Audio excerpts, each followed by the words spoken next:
runway, the runway length is smaller. If there is a weather issue in particular hilly areas, there the issue always comes, especially with a lighter jet like this. However, Baramati is not something which is situated at a very high altitude, though yes, there are a couple of hills here and there. The runway is having ample length, plus Learjet, this particular aircraft needs a very short runway to land. It requires approximately 700 meters or something, and it can do a very nice landing on a short runway also. It's well capable of that. So as of now, and plus when it comes to weather, as I said, people are suspecting it's a weather issue, but a mayday call is not given due to a weather issue. It's something very serious. Only then a mayday call is given. Mr. Akshay, kind of maintenance and मृत्यु हुई है, उनकी bodies अभी यहाँ पे medical college में है। उनके आइडेंटिफिकेशन जांच कंफर्म होने के बाद हम आपको अपडेट करेंगे। घटनास्थल पे अभी क्या-क्या किया जा रहा है? घटनास्थल पे अभी एक्सपर्ट टीम है जो उसकी पानी चल रही है और उसमें जो भी जांच में सामने आएगा वो आपको रिपोर्ट अपडेट कर दी जाएगी। ये एक्सपर्ट टीम का काम है, वो टीम अपनी जांच कर रही है। ये सारे रीजन एक एक्सपर्ट ओपिनियन के बाद ही दिए जा सकते हैं कि एग्जैक्टली क्या रीजन होता है। Thank you. Well, Mr. Akshay, we had a reaction coming in from ground where the local police confirmed that the experts have reached the crash site and the black box have been recovered. So how crucial is going to be the black box? Because definitely it's going to reveal the details regarding the health of the aircraft, regarding the speed and other factors when the crash happened. Actually, everything which the aircraft is doing in the air or on the ground, it's all recorded in the black box. So the entire conversations between the pilots, all the equipment which are there, how the aircraft is functioning, what are the issues coming in, everything is recorded in the black box. And with a business jet like this, the black box is also of the next generation. It records virtually everything, and within investigation, it would be clearly out that exactly what went wrong on this particular aircraft due to which the crash happened. Mr. Akshay, how much time does it take for the AAIB or the DGCA to conduct the preliminary investigation as well as to come out with the final report? So, as we saw in the Air India 171 crash, that it's still under investigation, because when such a crash happens, then there are multiple bodies involved, multiple inspectors and investigators involved who do every kind of possible investigation to make sure that when they come out with a statement, it should be correct to the last point. But with this type of aircraft, we can expect a couple of months, because that much time it takes for all the investigations to be completed. When we talk about the private jet, now VSR, now back in 2023 in the month of September, the same company had a major accident in Mumbai airport. So when it comes to private chartered aircraft, so how important is the maintenance or the safety audit that is conducted by the DGCA? Sabyasachi, the maintenance and the safety audit is done on all the aircraft which are flying, and with VIP flying, these aircrafts are even under stricter investigations. There's a team of engineers, flight engineers, who are doing regular investigations and checkups on these aircrafts. All these checks and procedures are carried on the ground in the air every time a pilot is flying it. And these are not old aircrafts. With these type of modern aircraft, the pilots also gets all the indication in the air in case there is a malfunction which happens to the aircraft. Plus, the pilot also does all the checks. So in case there is a problem in the aircraft on the ground, the pilot will not take off. He'll, maybe a second aircraft is ready for the takeoff. But then these companies itself, they are doing all the checks and inspections. So it's not that this particular aircraft has not undergone any checks, because it will not be allowed to take off without proper certification, without proper licensing. It's not allowed to do that. Thank you, Mr. Akshay. Now I'm being also joined by Dr. Vandana Singh, aviation expert. Dr. Vandana Singh, thank you so much for speaking to News 9. Now, what are the factors that could have possibly led to this crash? Now, there are multiple factors coming out in front. It could be engine failure. A mayday call was given by the pilot. He made a second attempt to land in Baramati. Now, the weather is also another factor which could have possibly reduced the sight of the pilot and poor visibility. So, according to you, what are the factors that could have led to this accident? Firstly, thank you for having me on your show.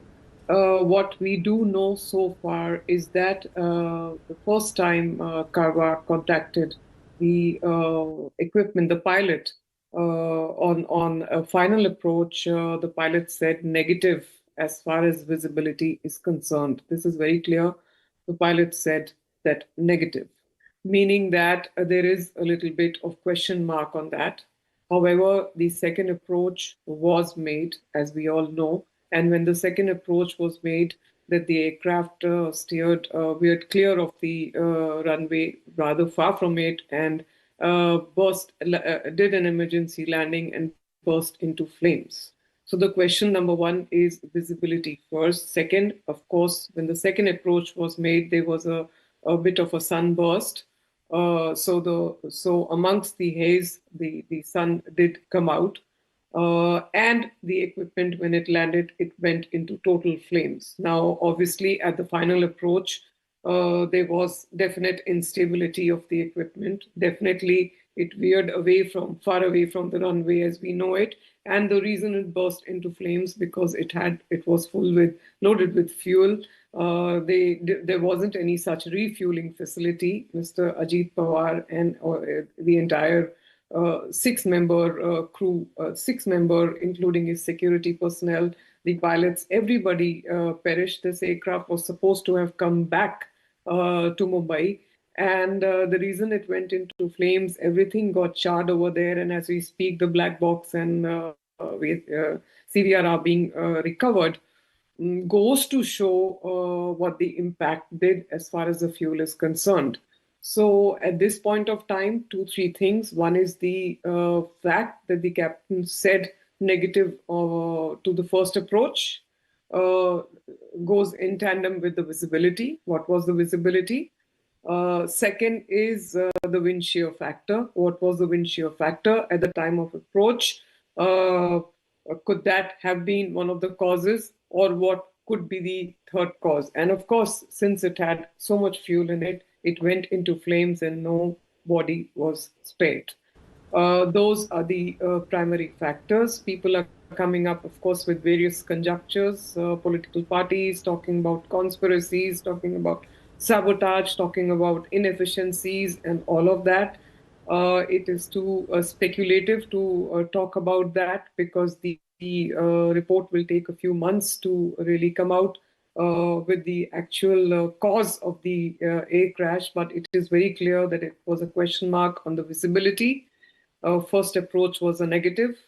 Second approach was tried, and on the second approach is when the emergency landing happened. The crash happened and the aircraft went into flames. This is very clear. And the wind shear factor, which needs to be looked into. Over to you, sir. Mr. Akshay Chopra, how often are runway safety audits conducted at a non-metro airport in India? So these all the airfields in the country are under the DGCA, or it's sometimes operated by the Indian Air Force. But all these runways are well inspected from time to time, depending on how frequently they are being operated. Airfields like this, the ones here, they are not the ones where regular landings are being done, but I'm sure when a deputy CM is landing with a private aircraft, the ATC and all the other bodies have inspected the runway, that the runway is clear of any obstacle. The weather is clear there because when you're trying to attempt a landing, the weather reports and everything is already there. So what was more concerning, as Vandana ji was also discussing, was the negative, and second was the mayday call. Just because of the weather, a mayday call is not given. A mayday call is only given when there is a very serious technical malfunction which has happened, or maybe a hit or something, or can be a total electrical failure, can be an engine failure, and that too also in a very critical phase. Only then such a call is given. So we need to really see once the reports are out. Dr. Vandana Singh, the AIB is going to investigate now. The experts are already on ground. Civil Aviation Minister Rammohan Naidu and Mullidhar Mohal the Minister of State, are en route to Baramati. Now, as far as the investigation is concerned, what would be the primary focus of the AIB? The primary focus will remain to focus on the findings of the black box and the CVR, and to then look at the real factors as to what went inside, what was the pilot and the co-pilot saying, and also what were the conditions around. It will also look into the mechanical, the technical, the electrical, all of the aspects, which we are very, very sure when there is a VIP movement at least, or when there are dignitaries who are traveling, and these jets, these Learjet 45 series, or VSR having 18 equipments of its own, they do a very fine job of safety, security, maintenance, all of that. So those aspects are also going to be looked at as far as all the checks were done, all the audits were done, etc., etc. But definitely, it is the black box and the CVR that are going to reveal the actual state of exactly why the Mayday call was made, as well as the pilot, as I said negative to the first approach. So these are the questions that are going to come out, and these are the questions that are going to be answered once this investigation begins by AI. Over to you, sir. Mr. Akshay Chopra, there's a lot of questions that are being raised by a lot of leaders from the opposition side. In fact, they have been demanding that thorough probe is required. There could be any sort of foul play in this. As of now, when such incidents we have seen before also they occur, we always come with the conspiracy theories, or some kind of a sabotage or other things which could possibly have happened. But then these things are more coming from the political point of view. However, if you talk about the aviation side of it, we really can't say anything as of now that exactly what happened, because the only conversation we know about is the Mayday call and the negative word which came from the pilot. That's all we, as aviation experts, know as of now. So once the black box is thoroughly milked, only then we'll be able to know exactly what happened before. There have been cases of sabotage. We recently saw that on the Delhi airport, how the GPS spoofing issue came into play. But here, was that the issue, or there's something else? We need to know. Dr. Vandana Singh, if you're talking about business jets or chartered flights, what data source do investigators rely on most under these circumstances? All of it. You see, you cannot just differentiate whether it's a chartered flight or a VIP jet flight or a commercial flight. All of these are put together. As we said, all of this comes under the DGCA. And as we also know, certain airfields very much come under the Indian Air Force. But all of the data is put together, all of it is analyzed. It is not that anything is left to chance, because there was a political leader in this flight, and this is very sad that we've lost a good leader. Of course, this question of sabotage, political conspiracies, inefficiencies, all of this will come out, but the fact is that all the 6 people have lost their lives. It was a very young pilot, there was a security personnel over there, there was another lady over there were 2 more people, so all of 6 lives have been lost. So when it comes to an investigation, a thorough investigation is done on all facets. It's not that you do differently for something else and differently for something else. That is the reason why we have AAIB. It is looking into all sorts of accidents, incidents, and coming up with the actual cause of why that particular accident or incident has happened. And this is what it is going to reveal here. The dots are going to be joined once the black box findings come out, and once the CVR is aligned along with it, and actually what went wrong with this aircraft, why it veered off the runway, why it crashed upon second approach. Was it a visibility factor? Was it a wind shear factor? Was there some big technical, mechanical, electrical malfunction on this aircraft? All of this will come out. So it's not going to be for A it is different, for B it is different, for C it is different. It's all aligned. Over to you, sir. Dr. Vandana Singh, this question I've also asked to retired squadron leader Akshay Chopra. Now, does the location of the runway, if you talk about to proximity to obstacles or terrain, does contribute to the crash? Because as per the eyewitness, the aircraft crashed with a rocky surface. See, there definitely that is a factor. Now, if you remember the Jeju air crash that happened on 29th of December 2024, which is last year, and this happened in Jeju airport of South Korea, where the flight was coming in from Bangkok with fully, I think there were about 200 plus, 250 plus passengers on it, and it collided into a solid,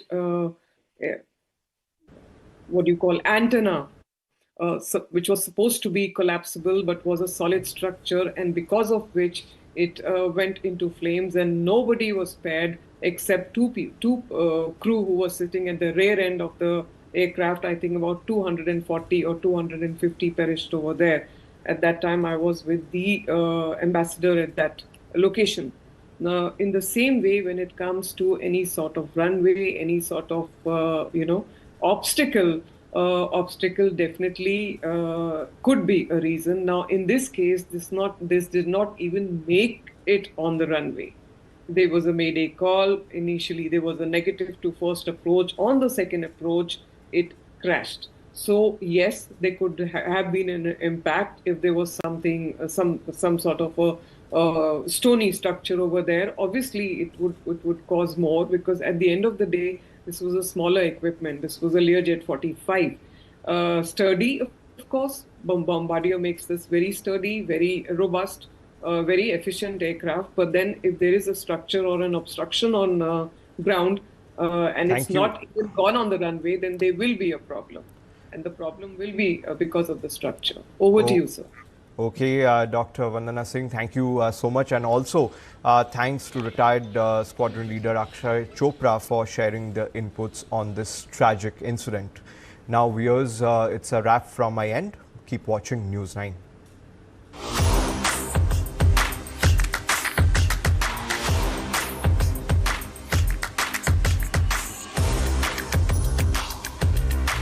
This is India's #1 news network. It's a short airstrip. It is an airstrip which will accommodate a Learjet 8-seater aircraft meant for VVIP movement, like the one that tragically Ajit Pawar has died in. So what we know is that the weather is definitely good. What we know is that the aircraft has crashed in the vicinity of the airstrip.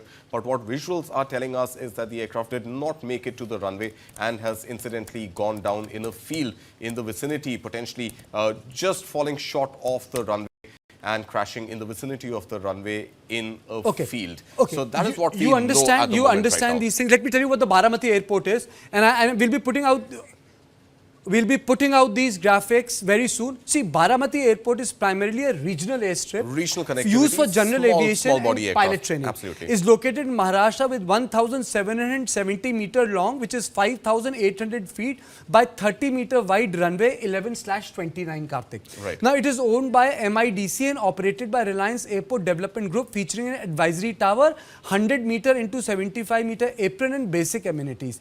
Now, the runway and airfield is equipped with turning pads at both ends, 16 LCN strength rating, and signal square located between taxi A and taxi B. Now, the capacity usage is designed for smaller aircraft and is used as a training facility academy for Carver Aviation. Number 3, an advisory tower, frequency 129.25 megahertz, is managed by senior pilots to guide local traffic. Accessibility, the site includes basic accessible infrastructures, parking and restroom. Now, what I want to know is, in this, what sort of an airport infrastructure is this? Right. So these are typically what are called the short takeoff and landing, STOL, meant for regional connectivity. It means that there are 2 taxiways but 1 runway, which means in case of a change in wind pattern, the pilot may not have really an option to go around and land on another airstrip, because this short takeoff and landing runway strip has only one runway and not two, which most large airports do. Now, what we know about the Learjet aircraft, especially the one which has gone down, is that it is a two-engine aircraft. Now, go back, less than 8 months, 9 months ago, Kartikeya, the AI 171 flight that crashed in Ahmedabad, the Dreamliner, was also a two-jet aircraft, right? Now, two-engine aircraft. Two engines packing up together simultaneously is a rarity, unless, of course, there is a supply of fuel issue in the aircraft. Now, that is something which, of course, aviation experts will be able to confirm to us. We have Sanjay Karve, aviation expert, who's joining us on the broadcast. Mr. Karve, thank you so much for your time. Just help us understand, we have picked up from eyewitness accounts that the aircraft was about 100 feet or so above ground when it fell. We have picked up from Sanjay Lazar, another aviation expert, that the airstrip was pretty much in the vicinity of the crash site, and the fact that there wasn't really a major wind pattern change, and it seems to be a sunny day. So weather potentially ruled out. Vicinity of the airstrip suggests that the pilot was trying to take the aircraft to the runway and not really crash land in a field. And a two-engine aircraft, again suggesting that potentially both engines packing up together would be a rarity. Mr. Karve, what exactly is your analysis, preliminary analysis? We'll not hold you to it, but what are you making about this particular crash at the moment? Okay, it's a very sad and tragic day for Maharashtra and for the families of the crew member and the passengers. If you look at the visuals, you can make out that the weather is reasonably fine. I would say what we call as cloud and visibility okay condition for flying. And there are no major obstructions in and around the airfield, which someone would like to try and avoid making an approach. It is very apparent that the crew has encountered some serious emergency in which he's tried to make the runway and landed short of the runway. I would discount fuel contamination because the aircraft has got airborne from Pune, where he would have used maximum thrust. He is flying en route and he's on the final approach where he would have reduced his power. So the power requirement would also not be much. So fuel contamination is something which we can safely rule out. So chances are quite bright that he has lost an engine or he has had a fire on the engines, which has resulted in, loss of situational awareness vis-a-vis the runway, because the runway is not a level runway. Mr. Kave, let me just bring you to the fill you with some details so that you can tell us about the big picture. The big picture is, which has been reported by many of the websites, the aircraft that was used was Learjet 45XR, sir. Yeah. So it was a Learjet 45XR, which means two jet engines, sir, at the back of it. I'm explaining this for the convenience of our audience. That's one, sir. Learjet 45XR registered as VT-SSK. Yeah. It's a high-performance, super-light business jet known for its speed, fuel efficiency, and high-altitude capabilities, sir. You would be knowing. For my viewers, it's a medium haul flight plane, short to medium haul, has a wingspan of 47 feet, weight of 9,752 kg. Now, this was, this plane was operated by a separate company, and the company which leased out this plane specializes in jet charters, helicopter rentals, medical evacuation, and their fleet includes Learjet 45XR, Beechcraft, Super King, Air B200 and Augusta News9 helicopters. I'm not naming the company right now, I just don't want to get into this name business, but my thrust is, it's not one small company, it's a big company. So, in an aircraft like that, sir, what would happen that it would crash before making a landing at the airstrip, Absolutely. Before we allow Mr. Karve to weigh in, I think things that we can definitely rule out are weather. Weather was definitely not an issue. It is a sunny day, and Sanjay Lazar has confirmed to us that it's a sunny day. No real abnormality when it comes to wind pattern. It is a two-engine aircraft. Both engines failing simultaneously doesn't seem like a possibility. And fuel contamination, unlikely, because the aircraft has flown 150 kilometers at least from Mumbai airstrip all the way to Baramati. And so these are three things that we can rule out. Bird hit potentially, is that something, Mr. Karve? And fourth thing I would like to add is, if the aircraft is landing, even if there's a loss of engine, even if there's a loss of two engines, I mean to say, does the aircraft have the capacity to maneuver itself to the airstrip? You know, I'm opening this for you. All these questions, both Karthik and Kartikeya has asked you. Okay, an aircraft like this, if you lose one engine, they are designed to land on the single engine. In fact, all the approaches on a runway are patterned in such a way that should you lose an engine on the approach, you can still land on the runway. And the pilots practice these emergencies on the simulator every year, where it is practiced that, okay, you lose an engine just before takeoff, after you're taken off, or just before landing, or when you're on final approach. So losing one engine is an emergency, but it is not a life-threatening emergency. Losing both engines together is unlikely, and if you lose both engines, chances of your making the runway start diminishing. But like it was pointed out, there is a high chance of a bird hit being taken place, because if you just lose one engine, the aircraft should have been able to comfortably land on the runway. There shouldn't have been a problem. And especially with a visual approach, pilots do add that safety margin when carrying out an approach on a runway like Baramati, which has got no navigational aids. So the pilots always add that safety margin. So only problem comes up if you lose both the engines together, or if there's a bird hit along with a single engine failure. Now, these are the things which we can only come to know once the preliminary inspection is over, or once we have a data from the black box, especially the way the pictures are showing that the aircraft has crashed. Realistically, unless and until you do code the CBR or the black box, you really cannot pinpoint anything as to what would be the primary cause. But like I would like to reiterate, losing one engine, the aircraft would have still safely come up. This is a 16 years old aircraft. The manufacturing of this was stopped by Bombardier sometime in 2012, 2013.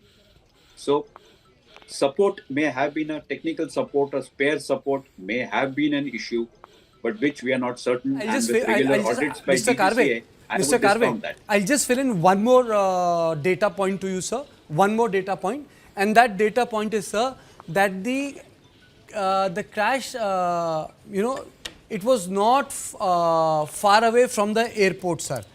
We are trying to locate the distance. It is not far away from the airport.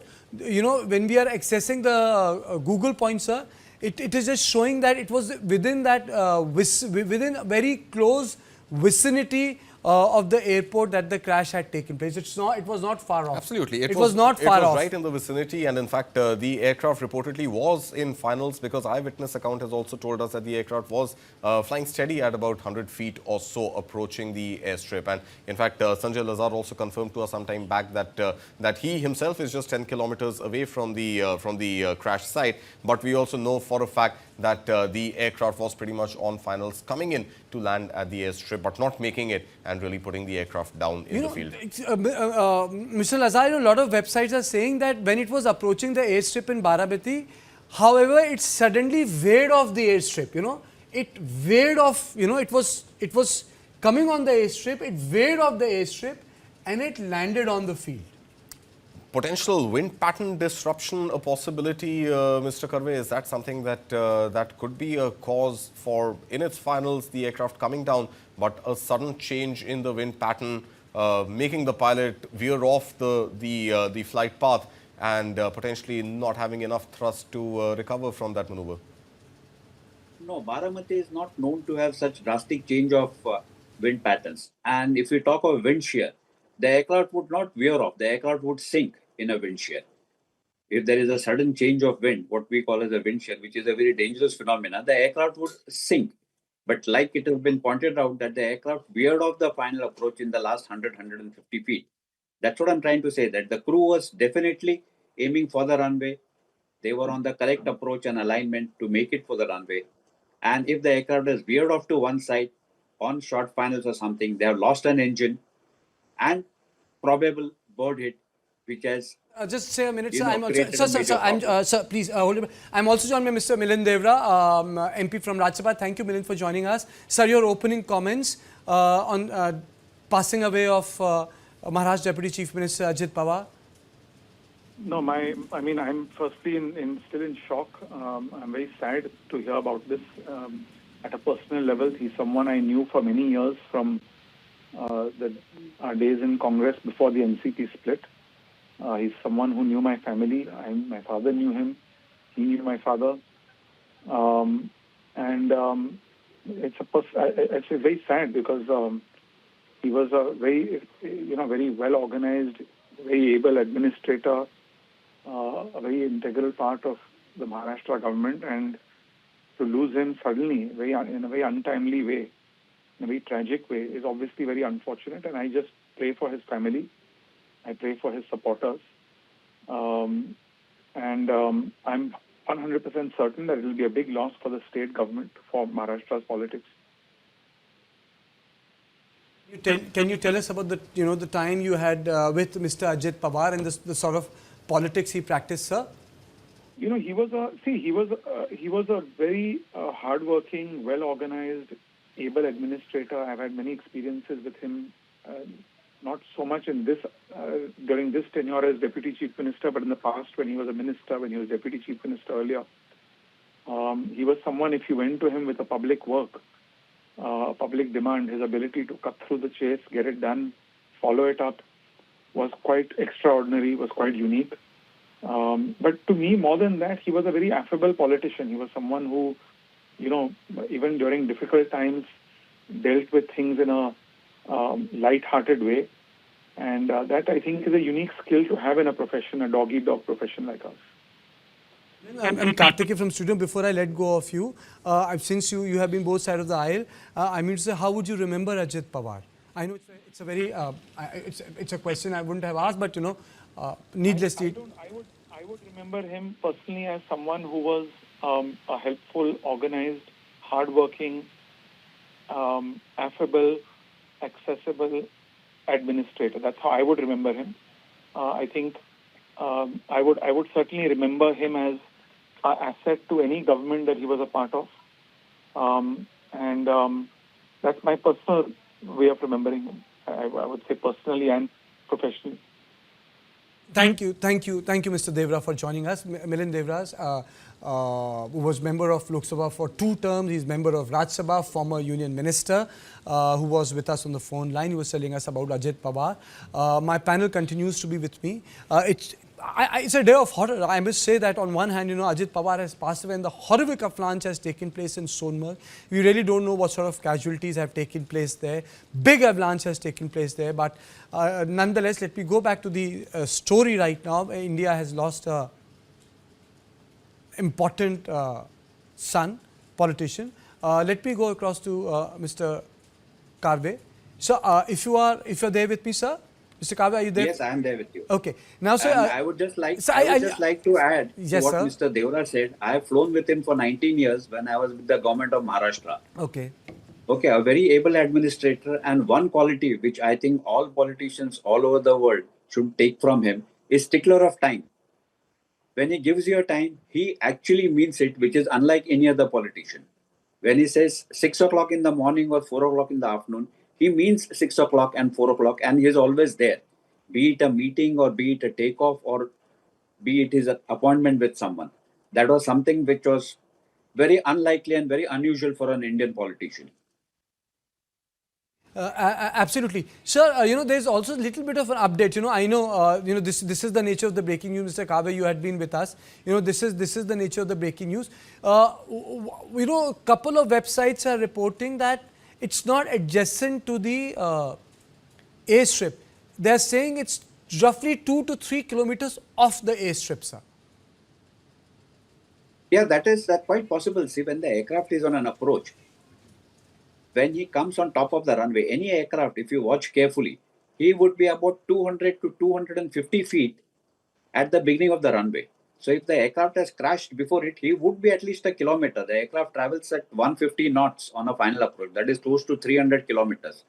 So if you work backwards, he would definitely be 2 to 3 kilometers or at least 2 kilometers away from the runway. So in that case, sir, like for example in Ahmedabad, we still don't know what happened. The ramjet came out. We don't even have that visuals or the footage of any telltale. But looking at the site of the impact, as an aviator, someone who has flown for more than 2 decades, what can you deduce, sir? Yeah, it's a very horrible and it's a major impact. Now, this impact, something like this, would obviously be a result of loss of control of the aircraft, where the crew has been unable to control the final descent or the approach path. Now, this can only happen in case of a sudden bird hit or suddenly losing both the engines. Or, one very remote possibility is wind shear. But even in wind shear, the pilot would be have an option and would be able to get out of it, so aircraft would not crash so directly. And Baramati is not known to have such weather, especially at this time of the year. Baramati's weather normally is steady and fair, and wind shear is not a phenomena known in Baramati at all. So wind shear is not a phenomenon. I'm also joined by Subhash Goel. Mr. Goel, thank you for joining me, sir. Your opening comments on the accident that have taken place. So it is very unfortunate that a Learjet plane, which is a bombardier plane, and it's a very safe plane, and it has crashed, and there are many Learjets operating all over the world. So, and it is for DGCA to investigate, and investigation, I believe, is going on. Only thing that we have heard is that just before landing, this incident happened, and unless the report comes out, it's very difficult to say. And the owner of this company himself, we can say, is a pilot, and his sons are also pilots. So I don't think that they would fly or take risk by having a plane that has not been properly checked. This is a very, very unfortunate incident, and it's a rare thing that bombardier plane, out of all the private jets that are operating in India, it is one of the safest private jets. Another breaking news that is coming in, that the plane belonged to the MSVCR Ventures Private Limited. This is a private aviation company based in Delhi. It was established in 2011. Apart from leasing aircraft, the company is also involved in aviation consultancy. The owners are Captain Vijay Singh and Captain Rohit Singh. Earlier on 14 September 2023, one of the company's aircraft had also met with an accident at the Mumbai airport. Now, that's another thing. But before, before I come back to the issue of plane, Jayan, there is one political question I want to ask you. What happens to the larger NCP Parvar, sir? I have already told that there are two options before NCP, either to join parent camp, and that is likely, that is to go under the wings of Uncle Sharad Pawar, or to join BJP, merge with BJP. That's the option. Because I really don't see anyone who will step in the shoes of Ajit Pawar. I don't think Praful Patel or even Chhagan Bhujbal, though a senior minister, or even Ajit Pawar's son, he will step in the shoes and he will head the NCP. I don't think so. Because everybody will prefer, with the patriarch around, let us go back to him. It was because since Pune Municipal Corporation elections, the two factions were trying to come together, even in local bodies elections. And I think ultimately, all those having respect for Sharad Pawar, they will join, they will come together. That's what I right now think. Rennie, what is your opinion on that?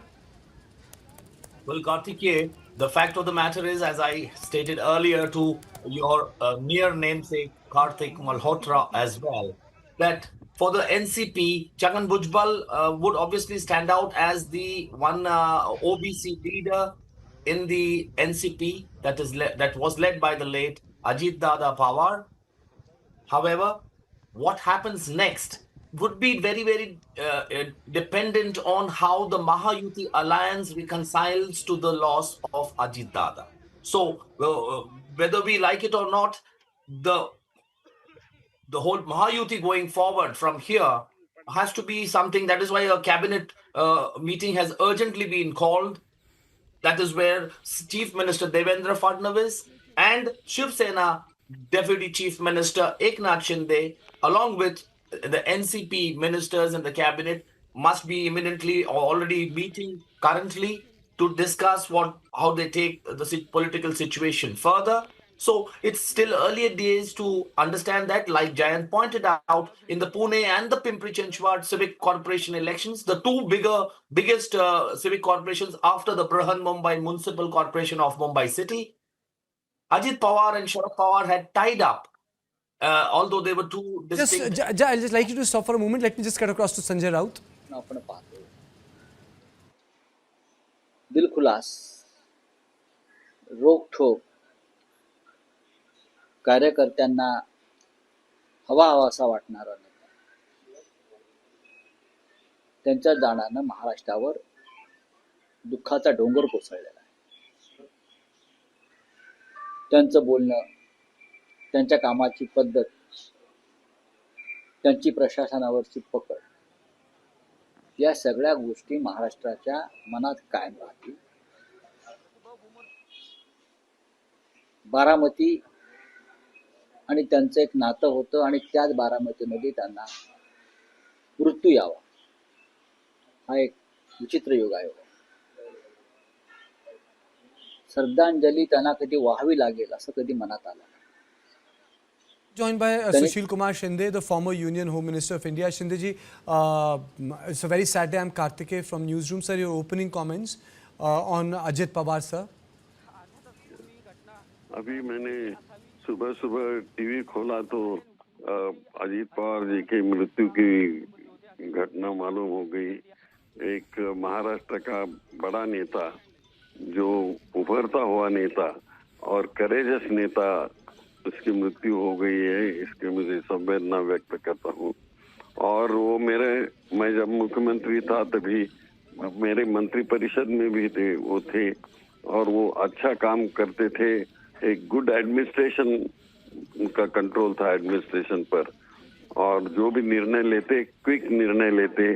उसकी खासियत थी कि गरीबों को न्याय देने के लिए निर्णय करते थे. तो आज वो हमारे में नहीं है, तो इसके लिए मैं संवेदना व्यक्त करता हूँ.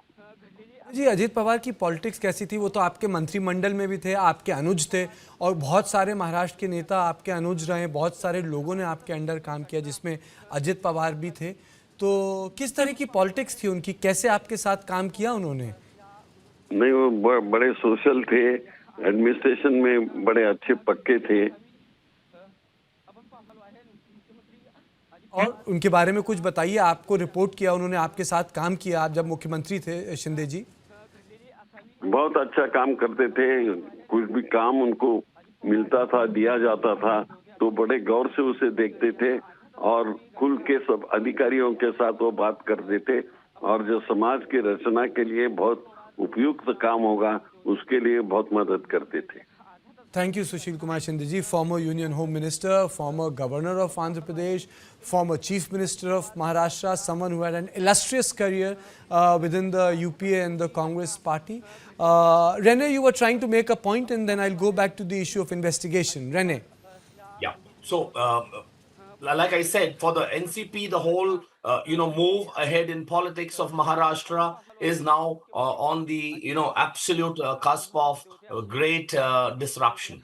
Because how it goes, I mean, let me give you a little background. Ajit Pawar always felt that he was pitted against NCP's senior leader Jayant Rao Patil, who continues to be with the Sharad Pawar-led faction formation of NCP. And that in effect, like when Jayant Rao Patil was made the president of the party, that is when Ajit Pawar kind of decided that this was it. If you will remember, in 2019, he had made a brief bid to form government as deputy chief minister with Devendra Fadnavis ji, which was only a 73-hour long government, as we all look back and wonder about what had happened then. But essentially, he had started feeling stifled by the prevalence of Jayant Party. Rene, just hold your thought for a minute. Let us cut across to Eknath Shinde. बोलण्याची सवय होती आणि परखड स्पष्ट वक्तेपणा, निर्भीड, रोखठोक बोलणारे असले तरी सुद्धा, त्याला चूक म्हणणारे असले तरी सुद्धा अतिशय मनाने ते निर्मळ होते. याचा अनुभव मी स्वतः घेतलेला आहे. त्यांच्यासोबत मी मंत्रिमंडळात देखील काम केलं. मी मुख्यमंत्री असताना त्यांनी उपमुख्यमंत्री म्हणून देखील काम केलं आणि जेव्हा मुख्यमंत्री मी असताना मुख्यमंत्री माझी लाडकी बहीण योजना किंबहुना इतरही योजना जेव्हा आम्ही सुरू केल्या तेव्हा आर्थिक जे काही घडी आहे किंवा आर्थिक तरतूद जी आहे ती अतिशय उत्कृष्टपणे उत्तमपणे त्यांनी त्यावेळेस केली आणि याचा अनुभव मला आहे आणि एकदा करायचं ठरवलं की ते अजितदादा करायचे. करतो बघतो पाहतो असे शब्द त्यांच्या डिक्शनरीत नव्हते. व्हायचं असेल ते तात्काळ करायचे, नसेल त्याला नाही म्हणायचे. असा स्पष्ट वक्तेपणा या महाराष्ट्राने पाहिलेला आहे. मी असेन, मुख्यमंत्री देवेंद्रजी असतील, अजितदादा असतील, आम्ही टीम म्हणून काम केलोय, टीम म्हणून काम करतोय. आमच्या वेळाही कामाच्या वेगवेगळ्या, आम्ही पहाटे उशिरापर्यंत काम करतो, अजितदादा पहाटे लवकर काम सुरू करतात, देवेंद्रजी दिवसभर काम करतात आणि अजितदादांनी 6-6 वाजता देखील अपॉइंटमेंट दिलेल्या अधिकाऱ्यांनी आणि लोकप्रतिनिधींनी पाहिलेल्या आहे. अतिशय वेळेचं महत्व आणि वेळेचं भान ठेवणारा नेता हरपलेला आहे. खरं म्हणजे काल परवाच आमची एका कार्यक्रमामध्ये भेट झाली. सरन्यायाधीश आपले भारताचे मुंबईत आले होते आणि ते येण्यापूर्वी आम्ही तिथंच एका चेंबरमध्ये बसलो होतो आणि त्यावेळेस झालेल्या चर्चा, गप्पा गोष्टी, आजही सकाळी जेव्हा मला त्यांची ही घटना कळली तेव्हा तेच समोर त्याच आठवणी काल परवाच्या येऊ लागल्या. खरं म्हणजे माझ्यापेक्षा ते राजकारणात देखील अनुभवी नेते, गेल्या अनेक वर्षापासूनचा त्यांचा अनुभव, वयाने देखील माझ्यापेक्षा ते मोठे होते माझ्या आणि अनुभवाने देखील, आणि म्हणून त्यांना राज्यातल्या अनेक विषयांचा गाढा अभ्यास होता. अनेक विभाग त्यांनी हाताळले होते, याचा राज्याला फायदा होत होता. मंत्रिमंडळात देखील ज्यावेळेस काही विषय यायचे त्यावेळेस आपल्या राज्याची आर्थिक परिस्थिती अशी आहे, आपल्याला सर्वांना काटकसर करावी लागेल, असे अगदी निर्भीडपणे सांगणारे अजितदादा देखील आम्ही अनुभवलेत. शिस्तीचा नेता म्हणूनही आम्ही अनुभवलेला आहे आणि त्यामुळे त्यांच्या जाण्याने फक्त पवार कुटुंबियांचंच नाही तर संपूर्ण महाराष्ट्राचं न भरून येणारं नुकसान झालेलं आहे. आणि माझ्यापेक्षा वयाने मोठे असल्यामुळे एक जी काय आमची गेल्या अनेक वर्षापासूनची जवळीक निर्माण झाली होती, त्यामुळे राजकारणातले आम्ही तिघजण एक टीम म्हणून काम करत असलो तरी सुद्धा एक मोठा भाऊ हरपल्याची, गेल्याची भावना देखील, दुःख देखील माझ्या मनामध्ये आहे आणि मी त्यांना भावपूर्ण आदरांजली अर्पित करीत असतानाच मनामध्ये फार दुःखाच्या भावना आहेत. त्यांचं कुटुंब हे दुःख पचवण्याची क्षमता, डोंगरा एवढं दुःख आहे, ही क्षमता ईश्वराने त्यांना प्रदान करावी. कुटुंबाचंच नाही तर संपूर्ण महाराष्ट्रात झालेले नुकसान.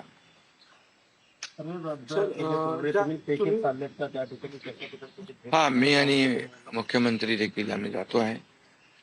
आमचे सहकारी आमच्यातून गेलेत, त्याचं दुःख आहे. आणि ज्या सभा होत्या त्याही आज आम्ही रद्द केलेल्या आहे. सर, एक विचार असं वाटतं की तुम्ही मला उल्लेख केला की 2 दिवसांपूर्वी त्यांच्या जवळपास 1-1.5 तास तुम्ही बसलेले होता दोघंच खूप गप्पा झाल्या त्या चेंबरमध्ये. असं काही त्यांच्या किंवा मंत्रिमंडळात देखील असताना अशी काही त्यांची इच्छा, एखादी योजना किंवा एखादं त्यांना करायचं होतं ते तुमच्याशी त्यांनी शेअर केली, आपण हे करूया मिळून महाराष्ट्रासाठी, असं काही? नाही, आम्ही आतापर्यंत एकत्र जेव्हा जेव्हा तेही उपमुख्यमंत्री होते तेव्हा मी मंत्रिमंडळात होतो.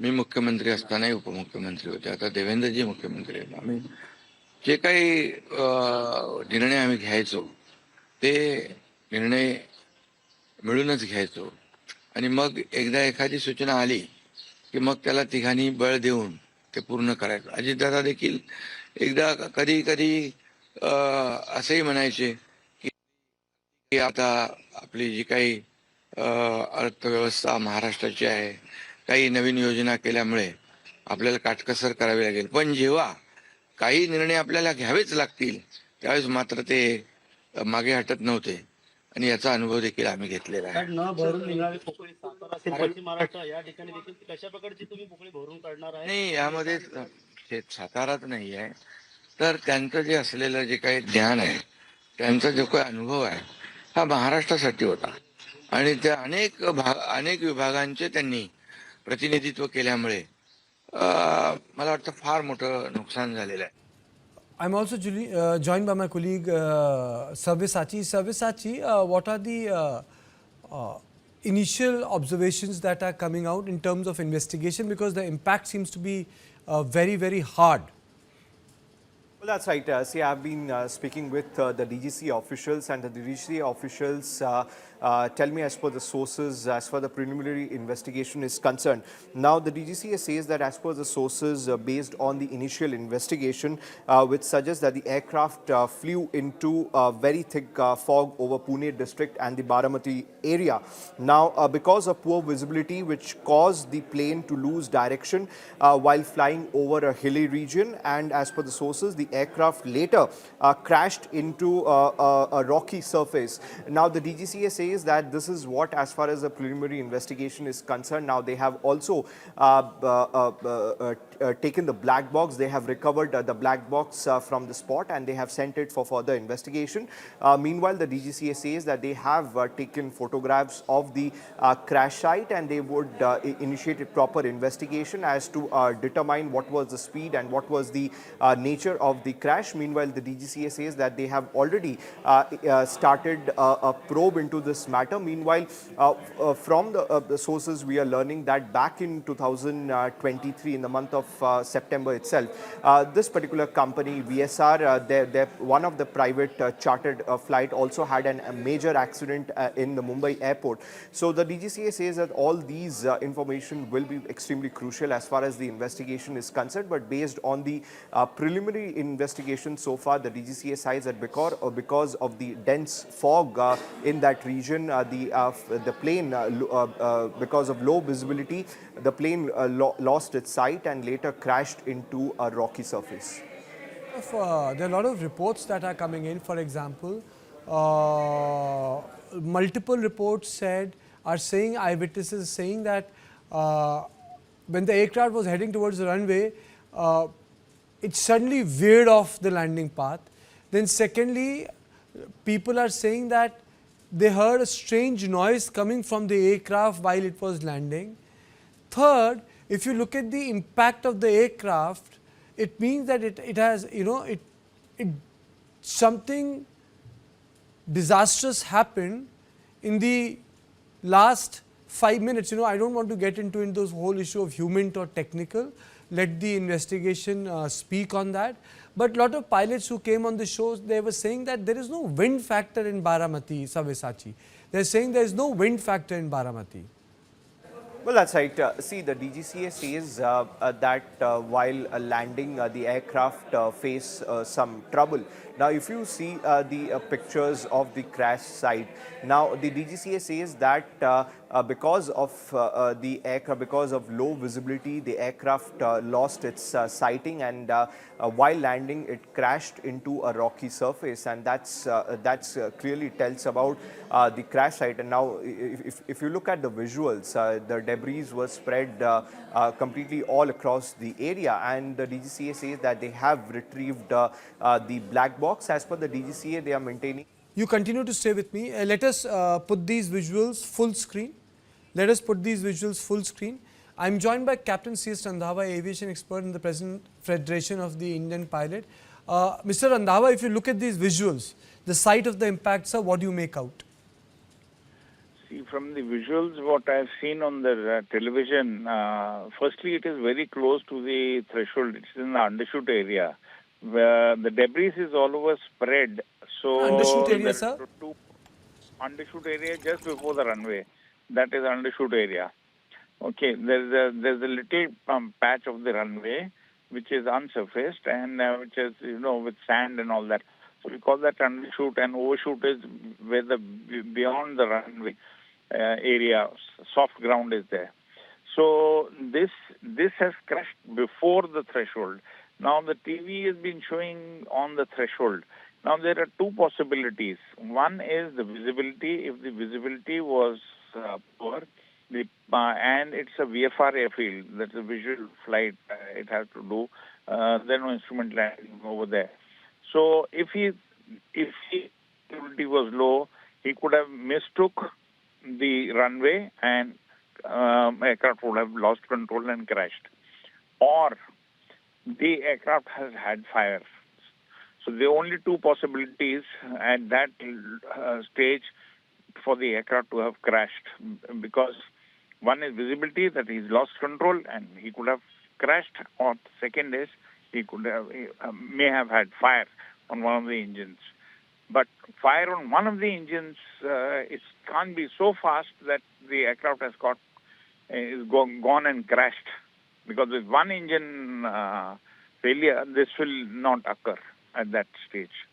Karthikeya. Sir, so you are saying that this will not occur. But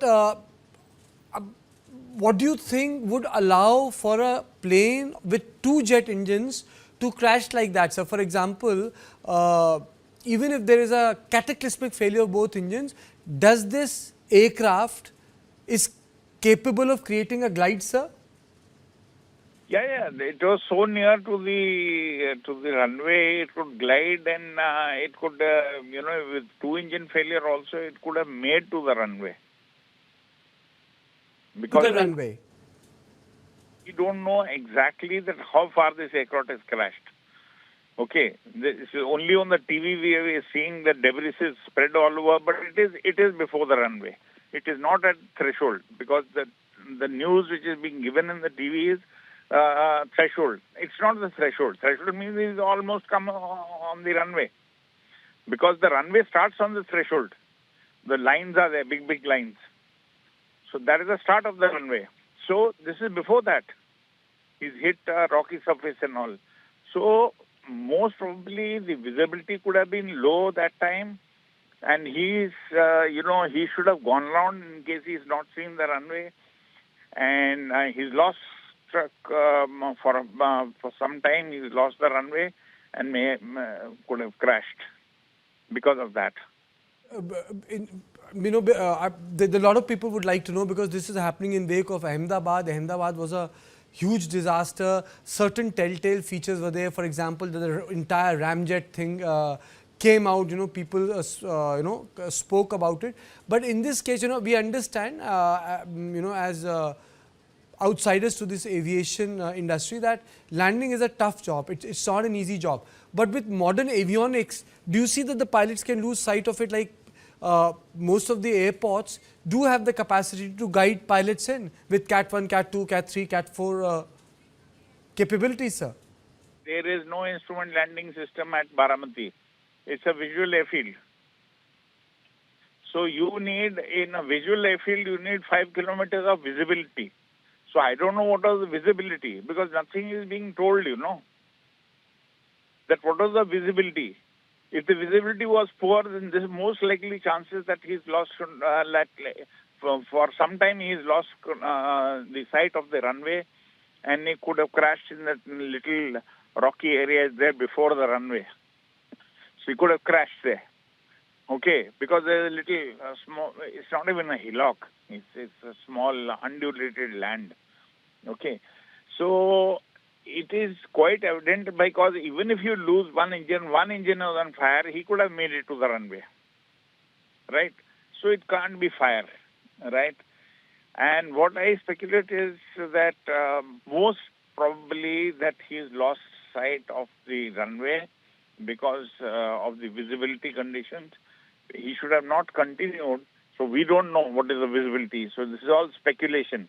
Until unless we get that what is the visibility, we cannot come to a conclusion that this thing has happened. Savya, as Captain Randhawa in a very systematic way explained to us, can you just break the news which you have for Captain Randhawa? Well, as per the preliminary investigation, the DGCA sources tell us that because of low visibility over the Baramati region, the particular aircraft could have lost its sight, and after that it could have hit a rocky surface which could have led to the crash. Now the DGCA says that they have retrieved the black box from the crash site, and they are going to investigate it to understand the health or technical related to that particular aircraft, and also to ascertain the speed, and they have captured... Just stay with me, Captain Randhawa with me. I'm there. So there is one issue which I would like to draw your notice to. This is a story which is there in public domain. Landing gear concerns, sir. The NTSB issued an urgent recommendation in October 2025 regarding main landing gear attachment on certain Learjet models affecting 1,883 airplanes in service. The issue involves a maintenance assembly problem where the retaining bolt could be inadvertently installed without passing through the Shunyan pin, leaving the gear insecurely attached. This is a maintenance assembly issue rather than a visibility related one. A lot of people are saying, can you just break it down for us, sir? You would understand this issue. See, if there is a landing gear problem, now there won't be a landing gear collapse. Now, landing gear collapse means that firstly it has crashed before the runway. So landing gear will come into effect once the aircraft is going to touch down. If supposing the aircraft would have crashed on the runway, then that possibility we could have taken that there is a problem with the landing gear.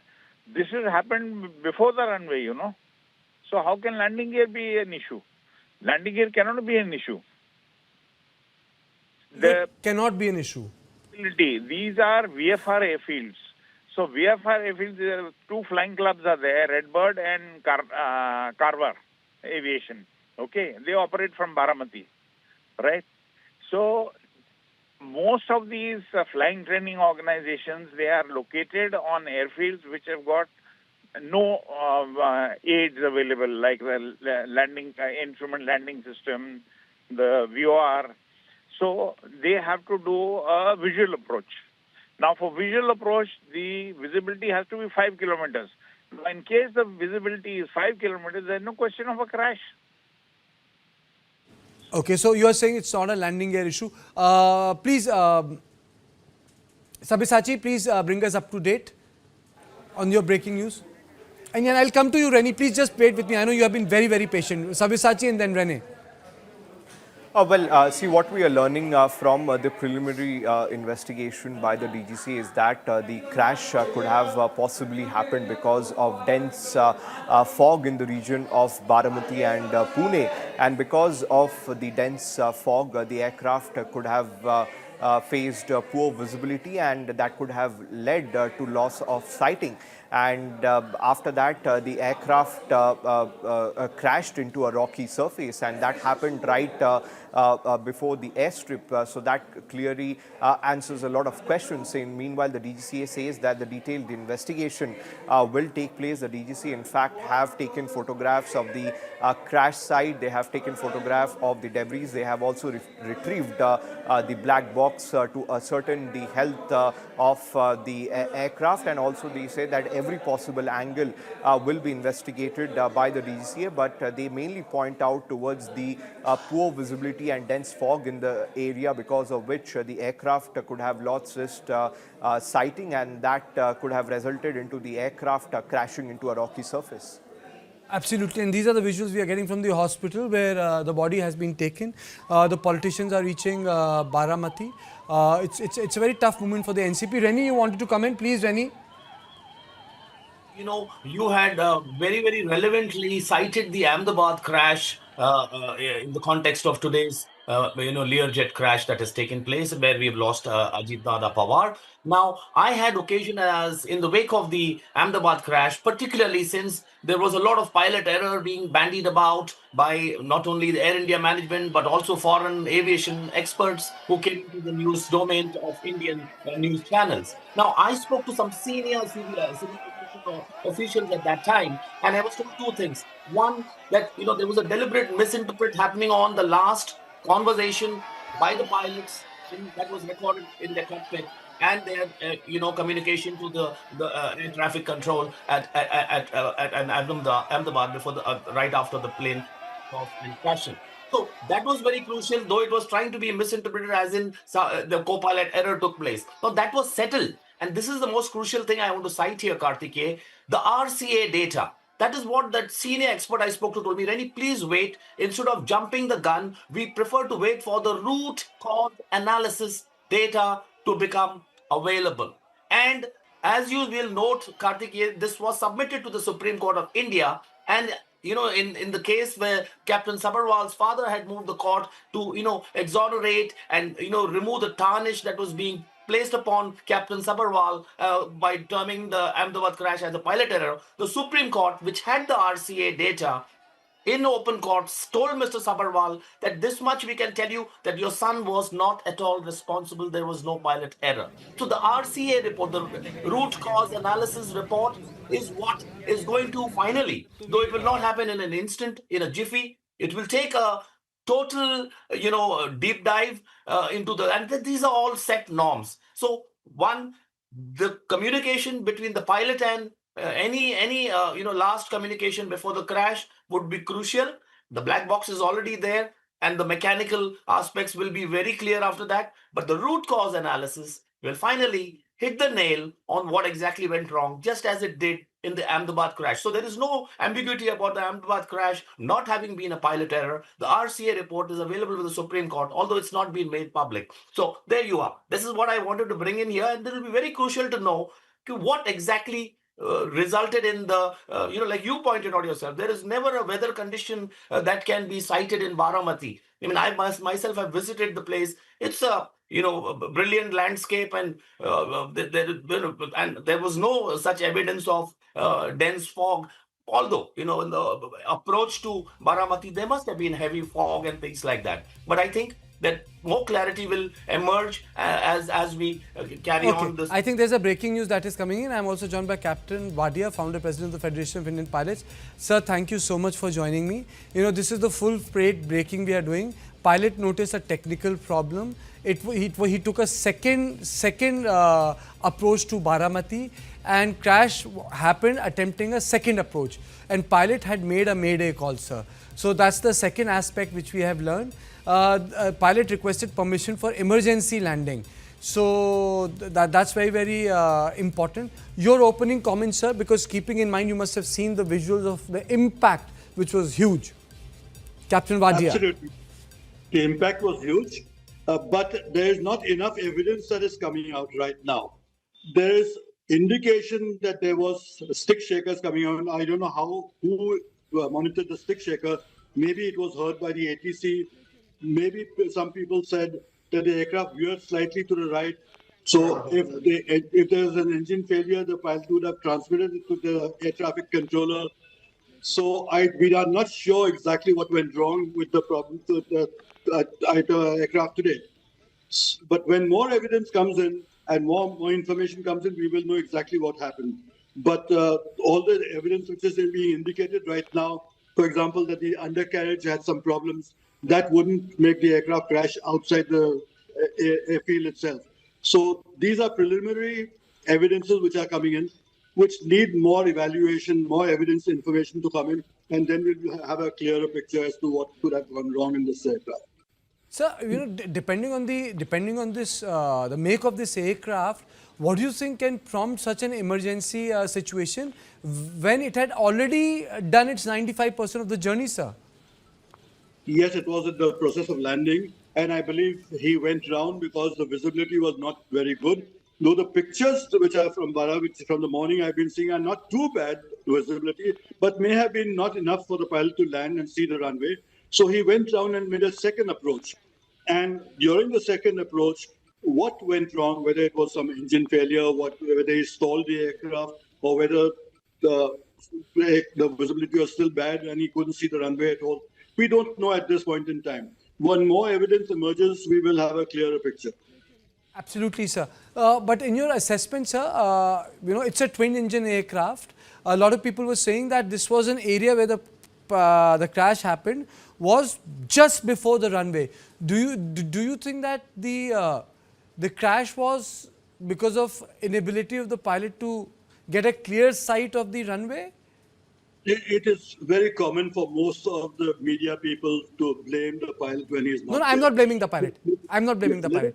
I'm not blaming the pilot. The pilot is trained, well qualified, and competent to fly this aircraft. So unless some evidence comes in that the pilots did not act properly, let's not jump to conclusions trying to put the blame on the pilots. Yes, is it possible for both the engines to have failed? Yes, they have failed in the past. Yes, you've seen the Air India aircraft crash with both engines failure. It is possible. Whether the aircraft stalled, is it possible? Yes, of course, that's possible also. Whether this could have happened only because of visibility, not very likely, but it is possible. So let more evidence emerge before we come to some conclusion as to what could have happened. One more thing which I'll bring it to your notice, that in one of the previous reports had come, and this specific Learjet, there was a landing gear issue and 1,883 aircrafts were affected by it. And this was brought to the notice of the public. And I'll take you through it because this is something which I even put forward to my previous guest. And I think just to draw your attention, sir, on this issue because it's important. And verbatim I'll read it. Sir, the landing gear concern, the NTSB issued an urgent recommendation in October 2025 regarding main landing gear attachment on certain Learjet models affecting 1,883 airplanes in service. The issue involves a maintenance assembly problem where the retaining bolt could be inadvertently installed without passing through the trunnion pin, leaving the gear insecurely attached. Sir, your comments. 1 second. First of all, I do not believe that this crash could have taken because of the landing gear to start with, because the problems happened in the air, not whilst he was landing. They happened in the air itself, and the pilot had transmitted that there was some problem. However, if there was a landing problem, he would have been on the runway, and the aircraft could have crashed on the runway, not away from the runway, not short of the runway. So, presuming that this is because of the landing gear, I do not believe that could have happened on this aircraft and this crash itself.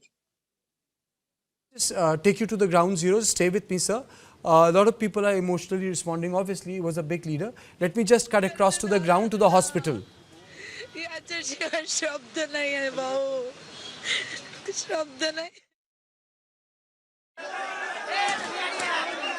From the hospital we are getting.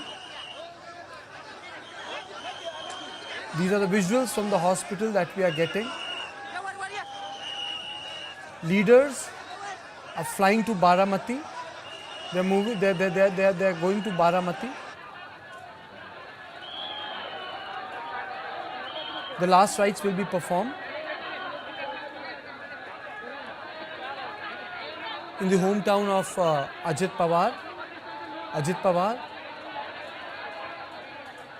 was the Deputy Chief Minister of Maharashtra, fundamental to the way this three-party alliance came into power, played an important role. Political heir of Sharad Pawar in the state, fell out, went on to chart his own path. He was minister for 15 years when UPA was in power. In the state, he was, I think he held the irrigation portfolio for the longest. He spoke his mind out, landed in controversies, but he was the rustic face of the NCP.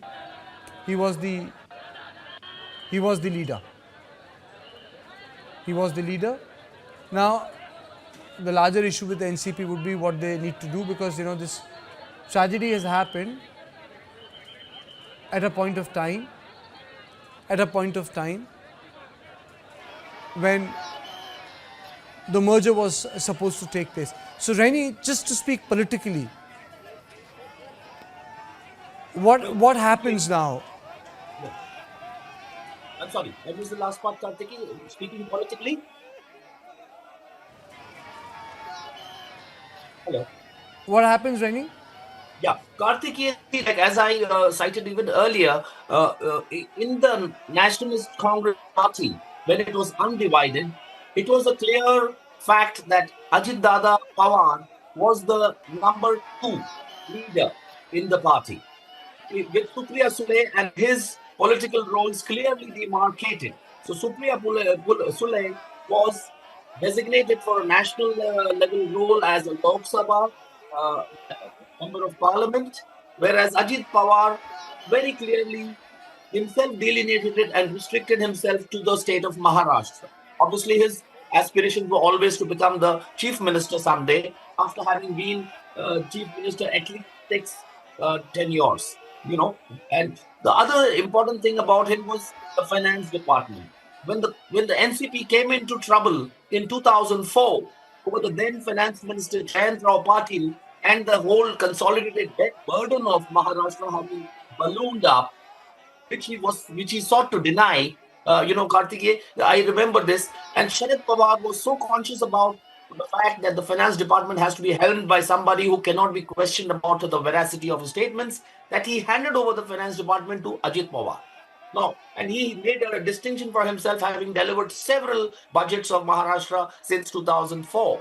So that was his thing, and for the political dispensation now, Sharad Pawar would actually be very, very concerned. And if I may share this, even earlier, Sharad Pawar was, as Ajit Dada kept on saying, look, I haven't run away and bandied up with the Mahayuti alliance. It was Sharad Pawar's decision that we must, on which he obviously backtracked in 2019, and therefore the MVA government came to be formed with Shiv Sena, undivided Shiv Sena's Uddhav Balasaheb Thackeray being the chief minister of the state.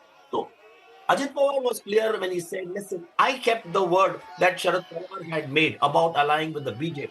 Now, as I understood it politically, the Sharad Pawar was very keen to ally with the BJP, provided his daughter Supriya Sule would be handed over the agriculture minister post. Now, the agriculture minister's post is something Prime Minister Narendra Modi and the BJP will never share with an alliance partner. Now, that is, as I understood, the being the stumbling block for the BJP and the undivided NCP merging or rather, tying up in alliance within the NDA formation. So that is how politically it stood. Now, Sharad Pawar has to consider, and he has to seriously consider, keeping in mind his age factor, his medical challenges factor, and his single-minded point of wanting to ensure that his political legacy is carried forward by Supriya Sule. Now, you have heavyweights like Jayant Rao Patil, who's still with the Sharad Pawar faction of NCP.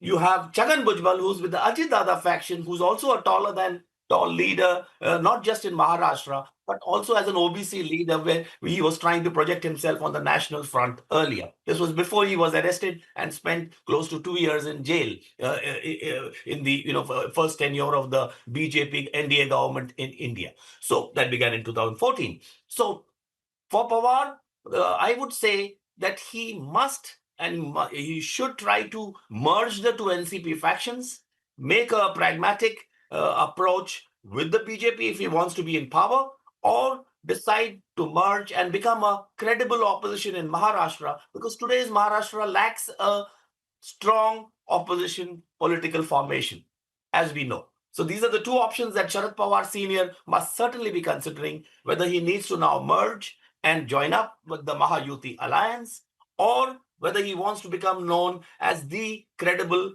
opposition political formation in Maharashtra. There's a bit of a breaking news that is coming in. Savya, the breaking news is that the pilot was up in air for 35 minutes before the accident took place. Is it correct? Well, that's right. We have received information from the flight tracking. Now, as per the flight tracking data, the aircraft carrying Maharashtra Deputy Chief Minister Ajit Pawar remained airborne for nearly 35 minutes before crashing in Baramati. Now, the latest information that we have received is that the flight tracking data also shows the aircraft made a loop to align with the runway for landing at the Baramati airport, after which it vanished from the flight tracking website. So this is the information that we are picking from the sources. Apart from that, any of your sources saying why was the Mayday call made by the pilot? Well, right now the DGCA says that they are currently investigating. The AAIB will be investigating the entire incident. Now the DGCA sources that the exact reason why the pilot had called for Mayday, they cannot confirm it yet, but the black box have been recovered, and after examining the black box, they will be able to come to a conclusion. Stay with me. Before we get back to the other details of the story, let me play out number of bytes which we have got. We are reporting this story from Baramati. We are reporting this story from Delhi. Let me play out the bytes we have on this story now.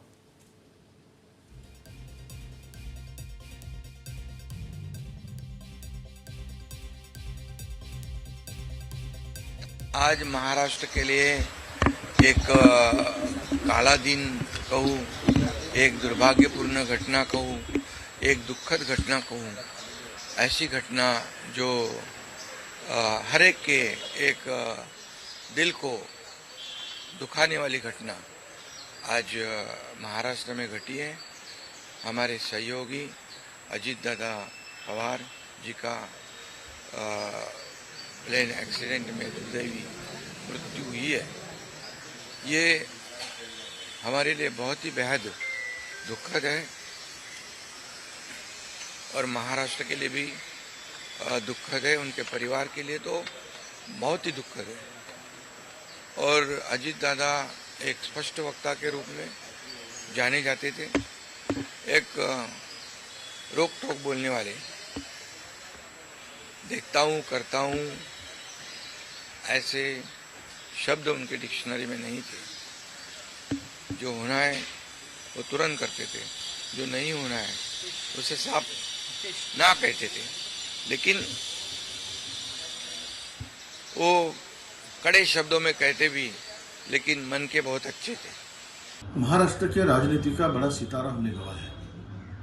एक ऐसा नेता जो सुबह उठकर 7 बजे से जनता के काम के लिए तत्पर रहता था, और एक शिष्टबद्ध नेता जो शिष्ट का पालन करता था। जो बात नहीं होती तो स्पष्ट रूप से नहीं कहने वाला, जो होती है तो उसमें कोई समय नहीं गवाते हुए काम करने वाला, ऐसा नेता करके महाराष्ट्र में उनका नाम था।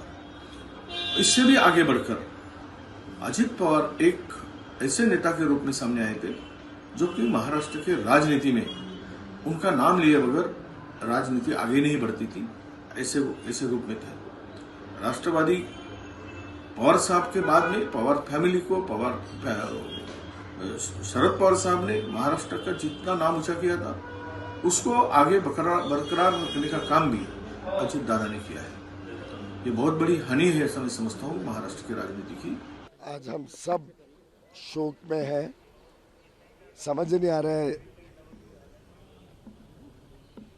कैसे इतना बड़ा हादसा हुआ। हमारे घनिष्ठ मित्र थे, हमारी सरकार में अहम पद पर थे, सहयोगी थे, महाराष्ट्र के बड़े ऊंचे स्तर के नेता। मुझे बहुत ही ये शॉकिंग न्यूज़ है, दर्दनाक है और हृदय विदारक है। आपसी मतभेद रहे हैं पर उनके साथ मुझे काम करने का मौका भी मिला है और अत्यंत कमिटेड और हमेशा काम से काम रखने वाले एक व्यक्ति थे। और मैं पवार साहब को, सुप्रिया को, सुनेत्रा जी को, पार्थ को, जय को, सभी को अपनी संवेदनाएं व्यक्त करना चाहूँगी। और वो लाखों करोड़ों जो बारामती वाले हैं, महाराष्ट्र वासी हैं, उन सबको अपना संवेदनाएं व्यक्त करना चाहूँगी, क्योंकि वो एक महाराष्ट्र के एक मैं कहूँगी अमंग्स द यंगर लीडरशिप थी और काफ़ी प्रॉमिसिंग लीडरशिप थी। उनका इस तरीके से जाना बहुत ही दर्दनाक है। बहुत बड़ी दुर्घटना है। केवल महाराष्ट्र सरकार के वो डिप्टी सीएम नहीं थे, बल्कि देश के एक जाने माने राजनेता थे। आज उनकी भरपाई शायद मुश्किल। बहुत दुखद घटना है, इतनी दुखद है कि समझ नहीं सकता। हमारी सरकार थी, आदरणीय उद्धव जी बाळासाहेब ठाकरे जब मुख्यमंत्री थे, तभी भी अजित पवार अर्थमंत्री थे, और उनके साथ में जो कुछ क्षण मिले, जो क्यों कभी बात हुई, इतना पारदर्शी नेता नहीं देखा। हाँ कहा तो हाँ 100% काम होगा, ना कहा तो 10 जगह जाओ तो भी नहीं होगा। तो खुले थे कि भाई जो होने वाला है मैं हाँ बोलूंगा तो करूंगा, मतलब करूंगा। और बोल्ड, बहुत बोल्ड थे। महाराष्ट्र के खास करके उनके बारामती क्षेत्र की प्रगति में उनका आदरणीय शरद पवार साहब के आशीर्वाद से बहुत बड़ा योगदान था।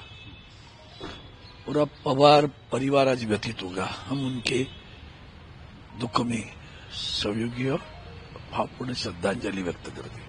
Unfortunate to hear that such an accident has taken place.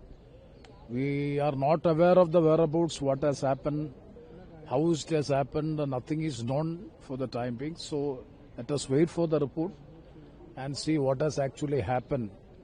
Anyway, it was really shocking and very, very unfortunate as far as the country is concerned. Deputy Chief Minister and his team was traveling in the flight and it has happened. That has to be investigated. Let us wait for the report. Ajit Dada हमारे बीच में नहीं रहे, ये बहुत ही दुखद एक घटना है महाराष्ट्र के लिए, देश के लिए, और पूरा देश पवार परिवार के साथ है। अजित दादा एक सच्चा नेता थे, जो उनके दिल में था, उनके जबान पर था। कार्यकर्ताओं को पहचानना, को ताकत देना, प्रोत्साहन देना अजित दादा की खूबी थी। और जो भी पल हमने विधायक बनकर उनके साथ गुजारे, वो हमेशा याद रहेगी। अजित पवार का ये एक्सीडेंट में निधन होना, ये बहुत ही दुखद और दुर्भाग्यपूर्ण है। पिछले 40 साल से महाराष्ट्र के राजनीति में मेरे बहुत घनिष्ठ मित्र रहे, उनके मेरे पारिवारिक संबंध रहे। बहुत कर्मठ, अच्छा प्रशासक और विकास की दृष्टि रखने वाले ऐसे वो नेता थे। उनके जाने से बहुत बड़ा नुकसान हुआ है। उनके परिवार को भी काफ़ी, उनके ऊपर भी एक बड़ा हादसा हुआ है। मुझे लगता है कि भगवान उनको ये जो घटना हुई है इसका दुख सहन करने की ताकत दे। मैं व्यक्तिगत रूप से और पार्टी के तरफ से महाराष्ट्र के इस पुराने सहयोगियों को मैं श्रद्धांजलि अर्पित करता हूँ। भगवान उनके आत्मा को शांति दे, यही ईश्वर चरणों में प्रार्थना करता हूँ। समस्त पवार परिवार और जितने भी समर्थक हैं उनको हमारी तरफ से संवेदना और शोक। मैंने बात की सुप्रिया जी से भी और उनकी मैसेज से भी। Okay, I'm joined by my colleague Sabyasachi, and Renee Abraham continues to join me. These are the direct visuals that are coming in from Baramati. The entire family has come there. A lot of supporters are there. Let me straight away go to Sabyasachi. Sabyasachi, there's an update on the breaking news that is coming on this story. The AIB is going to investigate the entire matter now. The AIB and the DGCA, they have recovered the black box from the area. Now, whether it was because of technical snag or whether it was because of poor visibility will be cleared only after the investigation. But the eyewitnesses that were present at the spot, they in fact tell that the aircraft were descending in a manner that it will crash, and the eyewitnesses said that it crashed and the impact was quite serious, as if the aircraft did hit a rocky surface. So whether it crashed before the runway or because of overshooting will be clear once the investigation is over, but the AIB officials will very soon reach the crash site. Rene, you know, when we, I know this becomes a very tricky, this becomes a very sensitive issue, you know, when we discuss crash that happened, because it takes years for the report to eventually conclude what has happened. But the bottom line is that the 5 people have lost life. It's not the first time that crash has happened in this country. You know, from YSR Reddy to Bala Yogi, a lot of crashes have taken place, you know, a lot of VVIPs, Madhur Rao Scindia. Rene. You're right, Karthik. In fact, there have been a lot of political demises reported, whether it's in flight, whether it's by road accident. In fact, earlier today, Maharashtra Deputy Chief Minister Eknath Shinde also said that the plane crash in Baramati will be probed further. Remember, Pawar was travelling to Baramati from Mumbai to address public meetings as part of the campaign for February Jila Parishad elections in the state. Ajit Pawar, who died in the plane crash today, was flying on board a civil aircraft that had patchy track record.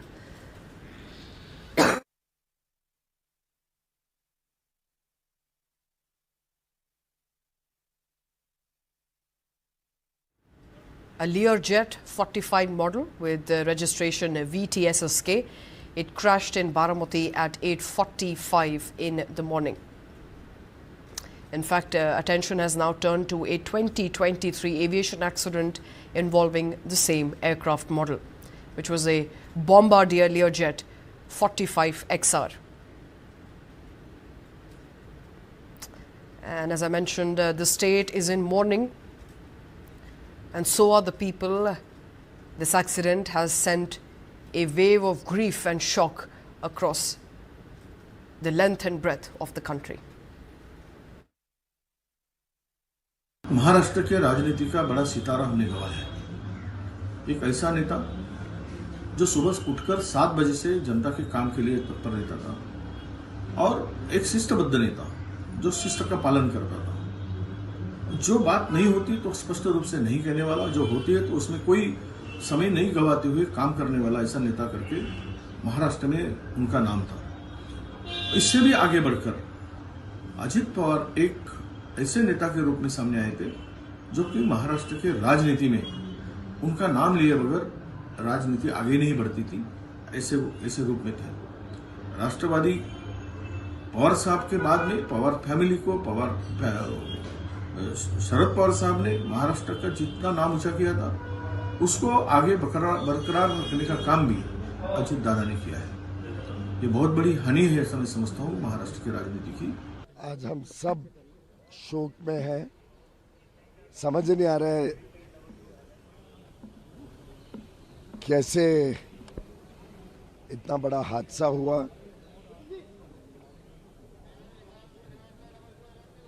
हमारे घनिष्ठ मित्र थे, हमारी सरकार में अहम पद पर थे, सहयोगी थे, महाराष्ट्र के बड़े ऊंचे स्तर के नेता। समस्त पवार परिवार और जितने भी समर्थक हैं उनको हमारी तरफ से संवेदना और शोक। मैंने बात की सुप्रिया जी से भी और उनकी मैसेज से भी। अजित पवार का ये एक्सीडेंट में निधन होना ये बहुत ही दुखद और दुर्भाग्यपूर्ण है। पिछले 40 साल से महाराष्ट्र के राजनीति में मेरे बहुत घनिष्ठ मित्र रहे, उनके मेरे पारिवारिक संबंध रहे। बहुत कर्मठ, अच्छा प्रशासक और विकास की दृष्टि रखने वाले ऐसे वो नेता थे। उनके जाने से बहुत बड़ा नुकसान हुआ है। उनके परिवार को भी काफ़ी उनके ऊपर भी एक बड़ा हादसा हुआ है। मुझे लगता है कि भगवान उनको ये जो घटना हुई है इसका दुख सहन करने की ताकत दे।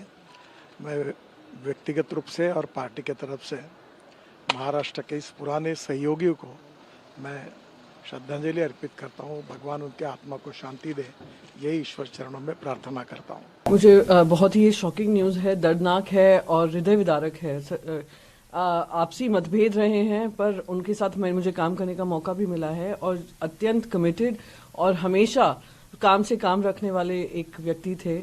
और मैं पवार साहब को, सुप्रिया को, सुनेत्रा जी को, पार्थ को, जय को, सभी को अपनी संवेदनाएं व्यक्त करना चाहूँगी और वो लाखों करोड़ों जो बारामती वाले हैं, महाराष्ट्र वासी हैं, उन सबको अपना संवेदनाएं व्यक्त करना चाहूँगी क्योंकि वो एक महाराष्ट्र के एक मैं कहूँगी अमंग्स द यंगर लीडरशिप थी और काफ़ी प्रॉमिसिंग लीडरशिप थी। उनका इस तरीके से जाना बहुत ही दर्दनाक है। Pawar's death is deeply shocking and has stunned many people, not just political commentators, his colleagues, but also the people of Maharashtra. The Deputy Chief Minister, along with his co-passengers, died in what is now being described as a disastrous plane crash at the Baramati today. There is a sense of deep loss that many in the state are feeling. And according to DGCA, 4 people were present inside the aircraft, apart from the Deputy Chief Minister himself, which includes pilot Sumit Kapoor and Shambhavi Pathak, who accompanied Ajit Pawar on his aircraft. There was a Mumbai PSO as well as Pawar's own security staff, along with a flight attendant who were also on board the aircraft. Visuals of the wreckage of the aircraft are on your screens right now, along with the CCTV footage capturing the moment that plane went down and went up in flames. A large number of people have gathered at the site as officials and authorities try to review the situation and the circumstances that led to the accident. And Pawar and 4 others were killed as of this morning in that crash.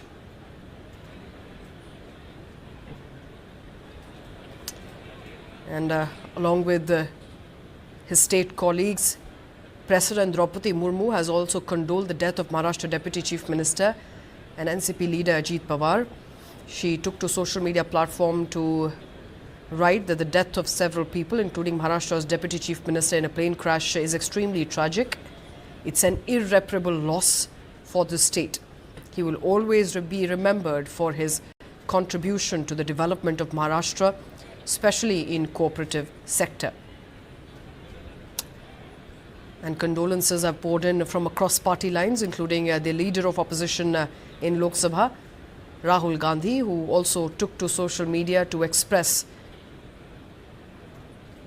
the loss and condole the death as extremely heartbreaking. And the reactions continue to pour in from across party lines. बहुत बड़ी दुर्घटना है। केवल महाराष्ट्र सरकार के वो deputy CM नहीं थे, बल्कि देश के एक जाने माने राजनेता थे। आज उनकी भरपाई शायद मुश्किल। All right, as I mentioned, leaders calling it an irreparable loss.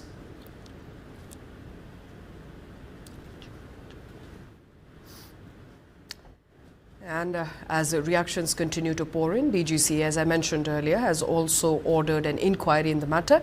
Meanwhile, West Bengal Chief Minister Mamata Banerjee has demanded a Supreme Court monitored probe, saying that the angle of sabotage cannot be ruled out in that accident. She claimed that she got to know 2 days ago that Ajit Pawar wanted to leave BJP and reunite with his uncle Sharad Pawar.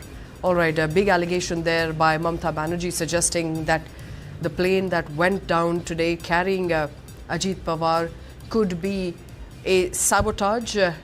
She also says that she received information that Ajit Pawar wanted to leave BJP just about 2 days ago and reunite with his uncle Sharad Pawar. Listen in to what Mamata Banerjee said.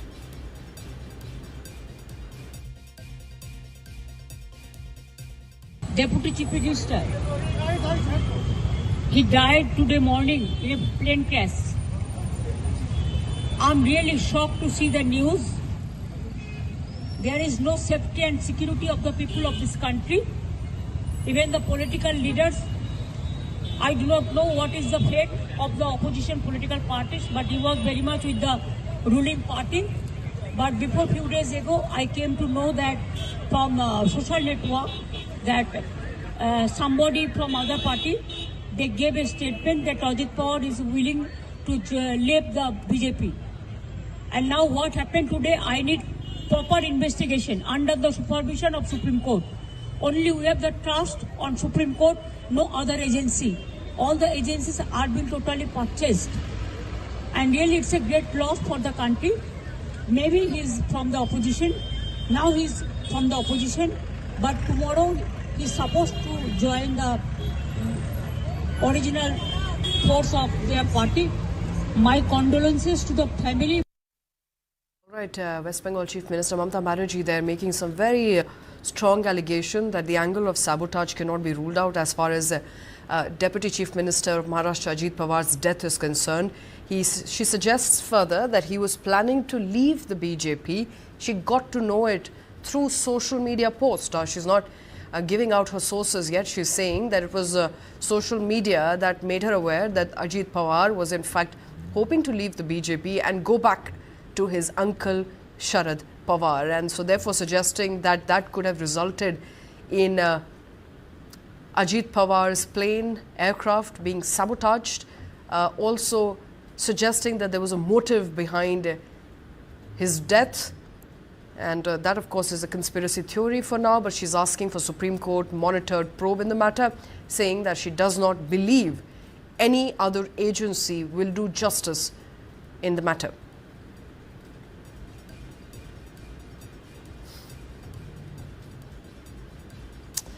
All right, West Bengal Chief Minister there making some serious allegations as far as Ajit Pawar's accident is concerned. She's saying that his death could perhaps be pre-planned. It could have been a sabotage, and that angle cannot be ruled out, and therefore the Supreme Court must constitute a probe in the matter, and she trusts no other agency to do it. Let's quickly listen into what Mamata Banerjee said once again.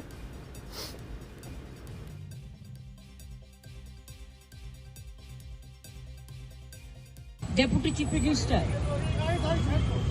he died today morning in a plane crash. I'm really shocked to see the news.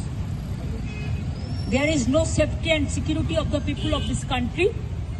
Even the political leaders, I do not know what is the fate of the opposition political parties, but he was very much with the ruling party.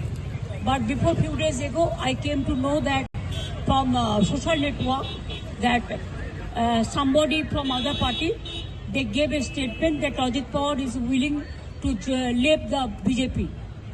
And now what happened today, I need proper investigation under the supervision